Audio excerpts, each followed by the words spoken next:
Okay, I want to share a few concepts around how to prevent burnout, depression, feeling lost, isolated, and all the things along those lines. One of the main things that I've learned about all of those topics is that if you do not know who you are, you get lost in the sauce. If you're not in touch with who you are and why you exist, and at least have some ideas around those things, you truly do get lost in the sauce. So how do you figure out who you are? There are lots of hints around how you're gifted, how you're wired, where you come from, where'd you grow up, all the different things that make up your complete existence. There are some secrets in what lights you up, what makes you happy, what makes you sad and mad. All of those are clues to leading you to who you are at the core, and even why you're here on earth. Sometimes the very thing that frustrates you, maybe the thing that you were put here, the problem that you were put here to solve. Of course, the things that light you up and make you happy and gives you joy are obvious hints to things that show you who you are. So, how do you get to those places? First, you need to sit with yourself some. With the world being so busy, people are moving, doing, going, you got internet technology, you got all these moving pieces, your mom, dad, uncle, nephew, niece, you have all these different roles. And so you don't stop long enough to get to know who you are. One of the thoughts that I have that's very interesting is that because we have these eyes, we're always looking outward. We're always observing what's around us, and we hardly ever look inward. In fact, sometimes looking inward is scary, right? You ever really tried to just stop for a split second and go inside? It can get kind of scary. Well, if you don't do that, you will never ever discover who you are. Us being in positions where we are looking outward all the time causes us to look at everybody else. That's why you see so many people mimicking each other. You see so many people desiring the gifts and talents of somebody else, because what they are seeing outside of themselves versus what they see inside of themselves. So, get to know who you are. Sit with yourself to establish that. I'm a believer. I'm a follower of Jesus. So I believe in getting a lot of my answers from the Father, from the Creator. I feel like He created me, so He should have some ideas around why I exist. So I read the Bible and do things like that. But some even more practical things are asking the people who are around you, what do they see in you? When do they see you light up? When do they observe you being happy? What do they think you're good at? Ask your family, your friends, the people who are closely connected to you, who will share those truths with you. And then search your heart about, again, the things that frustrate you. One person said, I don't remember who said this, but I like it. It says, you can never change what you're willing to tolerate. You can't change what you're willing to tolerate. And it is so true. Think about the last thing that just got on your nerve. You just couldn't tolerate it anymore, so you just did something about it.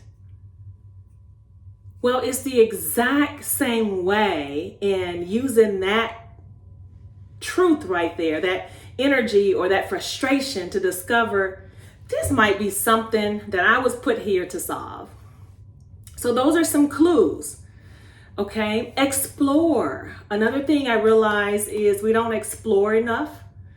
We don't explore enough of what we like or don't like. We usually stick to the things that are familiar to us. And so we don't get out and check out a new skill or a new hobby. You know, over the years, I've learned so many new things about me. Like, I never would have thought that I'd be playing a guitar these days. I play a guitar. But I wouldn't have known that I enjoy that so much if I didn't pick it up, right? So don't be afraid to explore things. Get inside of a group of like-minded individuals who are searching for their purpose and their truth so that y'all can do that together, so you don't do it by yourself. If you have a spouse, talk to them about it so that you can both get to know who you are and what you like and what you may be called to do. Point is, if you get in touch with who you are foundationally, that will put you on the path to having purpose, because you light up, you get your hope back, depression and all that stuff goes out the window. The burnout part, I'm going to tell you a little bit about that. I wrote a book years ago and published it called Cupology Living Life in the Overflow. In fact, if you're looking at this on my YouTube channel, it's called the Cupology Experience because it's based on the framework of my book. In that book, it's based on 3 cups. The analogy of 3 cups. 1 cup represents a full cup in us lifting ourselves up to God, to our Creator, who then fills our cup. When our cup is full, it overflows. Okay? When the cup overflows, now everybody who needs anything from us can experience it from our overflow. The second cup is what it looks like when we're pouring. We're pouring into our family, our children, our marriages, all the things, our community, until we end up with what I call the third cup, which is empty and upside down. The concept of the book is none of us have a cup big enough to pour. Our cup should always be up, okay? I happen to have one here.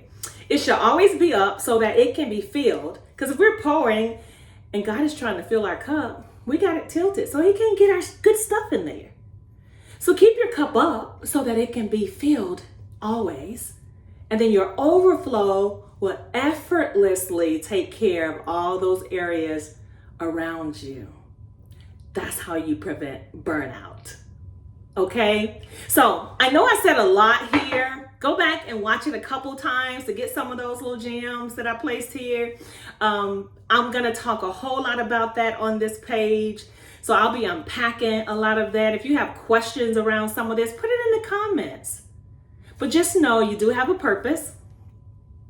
God was thinking some God things, and I do mean God things, not good things, God things. When He thought about creating you, He had some God things in mind that you were placed here to put into the universe. So get in touch with what those things are. Connect with people who would love you and support you, even if that means finding people outside of your family and friends that you currently have. If they're not lighting you up in some way, navigate yourself over to a different group. There's a group out there who will value and appreciate who you are. Get connected so you can tap into that stuff, because when that stuff is awakened, you light up. Depression has no place in you. When you understand how to keep your own cup up, as they say on the plane, put your own mask on first. Burnout goes out the window. Okay? So tap into a few of those things. Let me know if in the comments if this has encouraged you in any way. Come back again and hear what we're talking about in the Cupology Experience. Bye-bye.